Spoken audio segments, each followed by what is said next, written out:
भारत में बिजली कटौती एक बड़ी समस्या रही है। ये सिर्फ गांव तक सीमित नहीं है, बल्कि बड़े शहरों में भी कई बार बिजली संकट देखने को मिला है। हालांकि भारत ने पावर सेक्टर में बड़ी प्रगति की है, लेकिन एक सच्चाई यह भी है कि हमारी 70 पर बिजली अब भी कोयले से चलने वाले प्लांट पर निर्भर है। कोयला आधारित बिजली उत्पादन में एक बड़ी समस्या प्रदूषण की है। ग्लोबल वार्मिंग और जलवायु परिवर्तन को देखते हुए पूरी दुनिया अब क्लीन एनर्जी की ओर आगे बढ़ रही। ऐसे में न्यूक्लियर एनर्जी भारत के लिए सबसे बड़ी जरूरत बन जाती है और इसी दिशा में रूस ने भारत को एक बड़ा तोहफा दिया है। दरअसल तमिलनाडु में स्थित Kudankulam nuclear power plant Bharat का सबसे बड़ा न्यूक्लियर प्रोजेक्ट है। इसे रूस की मदद से 3 चरणों में पूरा किया जाना था। पहले चरण में यूनिट 1 और 2 बनाए गए, जो 2013 से बिजली उत्पादन कर रहे हैं। दूसरे चरण में यूनिट 3 और 4 जोड़े गए हैं, जो लगभग तैयार हो चुके हैं। अब तीसरे चरण में यूनिट 5 और 6 बनाए जा रहे हैं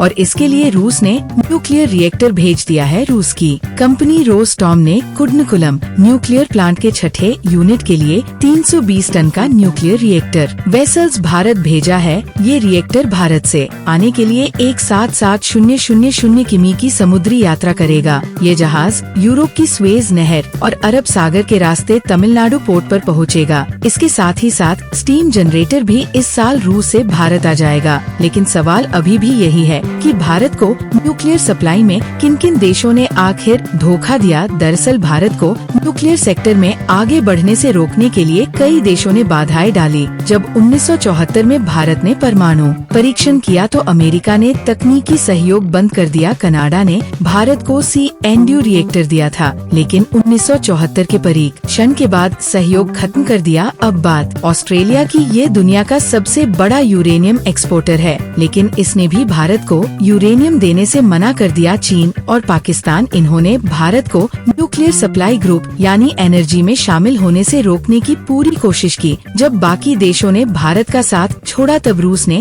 भारत का पूरा सहयोग किया। 1998 में भारत और रूस के बीच न्यूक्लियर पावर प्रोजेक्ट को लेकर समझौता हुआ। 2000 में एक प्रोजेक्ट की शुरुआत हुई। अब 2024 में रूस भारत को छठे यूनिट के लिए रिएक्टर भेज रहा। कुडनकुलम पावर प्लांट की पूरी क्षमता 6000 मेगावाट होगी। अभी ये सिर्फ 2000 मेगावाट की बिजली उत्पादन करता है। जब सभी 6 यूनिट पूरी तरह ऑपरेशनल हो जाएंगी तो दक्षिण भारत में बिजली संकट पूरी तरह से खत्म हो जाएगा। न्यूक्लियर पावर से सस्ती और क्लीन एनर्जी मिलेगी। रूस के इस कदम से अंतर्राष्ट्रीय मीडिया भी हैरान है। कुछ रिपोर्ट्स इसे भारत को मिला एक और हार्ड तोहफा बता रही हैं, तो कुछ इसे भारत की सबसे बड़ी न्यूक्लियर डील कह रहे हैं। दुनिया के कई देश भारत को न्यूक्लियर पावर में आगे बढ़ते नहीं देखना चाहते, लेकिन रूस के सहयोग से भारत इस सेक्टर में लगातार आगे बढ़ रहा। खैर, अगर भारत ऐसे ही न्यूक्लियर पावर प्लांट विकसित करवाता रहेगा तो वना